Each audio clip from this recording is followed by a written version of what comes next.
Franchement, les gars, s'il y a bien une chose qui me rendait fou, les frères, c'était de voir une personne comme Walid Acharchour, qui a l'air d'être une très bonne personne, d'être une personne intelligente, une personne compétente, une personne qui connaît le football, dans une émission comme l'After Foot, les gars. Franchement, ça me dégoûtait de le voir là. Et je vous le dis. Une émission où... déjà, une émission qui appartient à BFM TV. Déjà, normalement, rien que ça, on devrait s'arrêter à ça. Mais bon, vas-y, tranquille. Une émission qui souvent a des propos très limites. Une émission qui, là, justement, la semaine passée, a franchi la ligne rouge. Encore une fois. Déjà, en invitant une personne ouvertement qui cautionne ce qui se passe à Gaza, pour commencer, déjà. Voilà. Normal. Et en plus de ça, pour tenir des propos islamophobes. C'était pas pour parler de la tactique de Guardiola, du contre-pressing de Jurgen Klopp. Non, c'était pour parler d'islamophobes. Ouais, il y a trop de musulmans qui prient dans les vestiaires de football en France, et des choses comme ça. Bref, on va pas revenir là-dessus. J'en ai parlé dans une des vidéos que j'ai faites la semaine passée là-dessus. Et tout ça pour vous dire, les gars, justement, quand j'avais fait cette vidéo-là, j'avais fait une petite allusion à Walid Acharchour, mais sans vouloir le citer. Je voulais pas le citer directement parce que voilà, c'était pas le but de lui tirer dessus gratuitement, les gars. Mais là, je peux vous dire que quand t'apprends qu'il veut tout simplement quitter cette émission de l'Afterfoot, mais je vous dis, mais c'est la meilleure chose qui pouvait arriver, les frères. Vraiment. Déjà pour lui, pour commencer. Franchement, je vous le disais la dernière fois, justement. Il peut largement s'en passer, les frères. Il peut largement s'en passer parce que justement, on le voit, il est partout. Il est sur plusieurs chaînes YouTube, il est sur DAZN, il est sur plusieurs chaînes télé, chaînes YouTube, etc. Sur Oh My Goal. Bref. Donc c'est sûr et certain qu'il peut largement se passer d'être dans une émission où t'as des personnes qui tiennent souvent des propos très limites. Des personnes qui voient un tifo en soutien à la Palestine et qui te dit ouvertement, ce tifo me donne envie de vomir, les gars.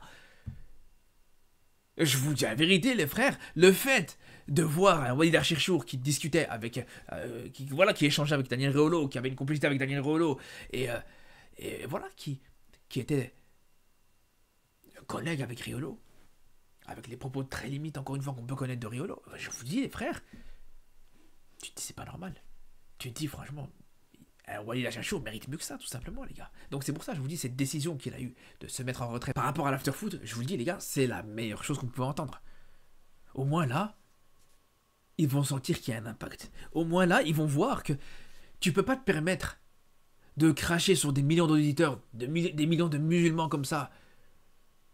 Je vais pas dire sur chaque émission, mais ça arrive très souvent, c'est pas la première fois, c'est pas la deuxième fois, les gars. Sans que ça soit sans conséquence. Sans que ça passe inaperçu, en tout cas. Donc là, quand déjà, premièrement, pour commencer, on entend qu'il y a un boycott de beaucoup de personnes qui veulent boycotter cette émission, franchement, c'est la meilleure chose qu'on pouvait entendre déjà pour commencer. Et quand juste derrière, il y a aussi un impact direct avec un de leurs chroniqueurs, et je pense que c'est sûrement l'un de leurs meilleurs chroniqueurs, qui annonce qu'il veut quitter l'émission. Mais je vous le dis, c'est le jackpot, les frères. C'est le jackpot. Au moins là, la prochaine fois qui veulent t'inviter une personne qui n'est pas forcément fréquentable, qui veulent aborder des sujets qui peuvent blesser des millions de musulmans, etc., ou des millions d'autres communautés, hein. C'est pas ça la question. Au moins là, ils vont y réfléchir, les frères. C'est pas, t'arrives, tu craches sur l'islam, tu craches sur les musulmans, personne va réagir, personne va te dire quelque chose. Là, au moins, tu sais que, déjà, au minimum, tu sais que déjà, t'auras une campagne de boycott. Et si le boycott, ça sert à rien pour ceux qui sont sceptiques par rapport au boycott, au moins là, t'as aussi un de tes chroniqueurs qui a dit merci les gars, mais au revoir, bonne continuation. Même si j'ai envie de vous dire, les frères, ce qui est dommage par rapport à ces missions, c'est que bien sûr qu'il y a beaucoup de qualité, bien sûr qu'il y en a qui proposent des interventions intéressantes, bien sûr qu'il y a des personnes qui, clairement, comme un Gilbert Bribois, on le voit, les frères, c'est une bonne personne, qui a pas un mauvais fond du tout, les frères. Mais par contre, les gars, je vous dis la vérité, mais une personne comme Daniel Riolo, c'est clairement le poison de cette émission, les frères. Je vous dis la vérité, les gars. Et je vous dis la vérité, au bout d'un moment, quand tu vois, comme je vous dis, le mec, il te dit ouvertement qu'un tifo en soutien à la Palestine lui donne envie de vomir. Quand on voit sur la dernière émission, justement, où ils ont ramené la personne pour parler des prières dans les vestiaires et tout ça, le mec était comme un fou, il était comme un petit fou, il était tout content, les gars. Il était jamais aussi impliqué dans un débat. Le mec, il faisait des recherches, il était là, il lisait le rapport et il disait ouais, c'est vrai, c'est pas acceptable, ouais, non, mais c'est... Et que juste derrière, tu vois une démarche positive avec les présentateurs, les personnalités principales de l'émission qui s'excusent, qui font un rétropédalage, qui disent ouais voilà, on s'excuse d'avoir blessé certaines personnes, certains auditeurs, ce qui a tout à leur honneur, les gars.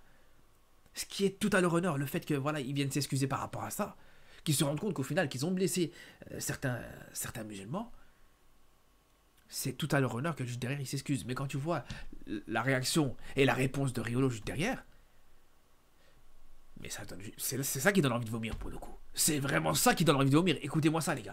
Daniel, tu voulais rajouter un dernier truc avant qu'on passe à nos 3 points et au foot? Écoute, tu as été parfait. Juste évidemment depuis jeudi, et c'était évident, forcément l'émission qui fait beaucoup de jaloux parce qu'on a beaucoup de succès et beaucoup de... L'émission qui fait beaucoup de jaloux.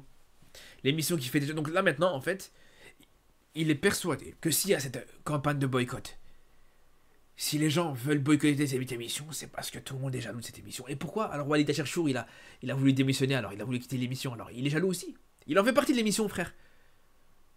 Donc déjà là, rien que là, ça comprend, et ça remonte très bien, qu'il n'a aucune remise en question.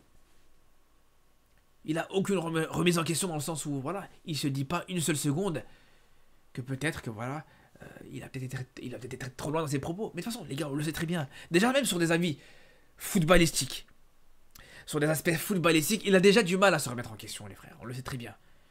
Il va dire une fois qu'un joueur il est nul, qu'un joueur il est mauvais, il va absolument garder cet état d'esprit sur tout le reste de sa carrière. Mais bon, ça c'est encore notre débat, écoutez ça. Beaucoup de gens nous veulent également du mal. Forcément, ça a été récupéré politiquement. Ça a été récupéré politiquement. Donc t'invites une députée, t'invites une politique sur l'émission, pour parler de politique d'ailleurs, pas pour parler de football, et tu dis que ça a été récupéré politiquement. Comment ça a été récupéré politiquement? C'est toi qui parles de politique, frère? Quand tu faisais des recherches dans le rapport pour dire ouais non, actuellement la France va mal, actuellement si, c'est toi qui parles de politique. Quand tu invites justement une politicienne, une députée, une meuf qui, comme je vous dis, est rentrée en conflit avec Amnesty International parce que elle a refusé de condamner ce qui se passait à Gaza. Je vous dis la vérité, les frères, mais c'est tout sauf de la récupération politique. Comme par hasard, par les extrêmes, des deux bords. Tu l'as dit un petit peu dans ton message, je vais le répéter. De toute façon, c'est ça le problème, c'est que dès que t'es pas d'accord avec eux, ils vont te considérer comme un extrémiste. Ça aussi, c'est notre problème, les frères. Répétez, mettez-vous ça dans la tête au plus profond de votre cerveau. Nous ne mangerons et nous n'avons jamais mangé de ce pain-là. On peut avoir des opinions, on peut en débattre.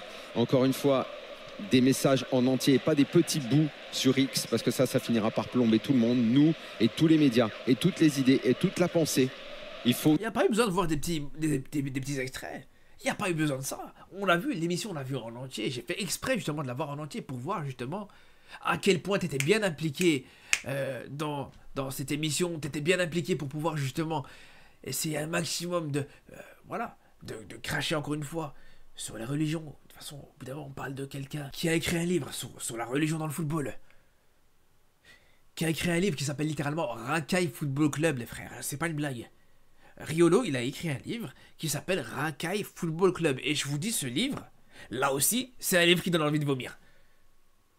Mais bref, donc voilà. En tout cas, les frérots, tout ça pour vous dire, grosse force à Walid Acharchour, reste pas à lui. Quand il fallait le tailler, on l'a taillé. Enfin, en tout cas, taillé, façon de parler. Je vous dis, j'ai même pas cité son nom. J'ai juste dit que c'était dommage de voir qu'il était encore dans cette émission-là, etc. Et que c'était...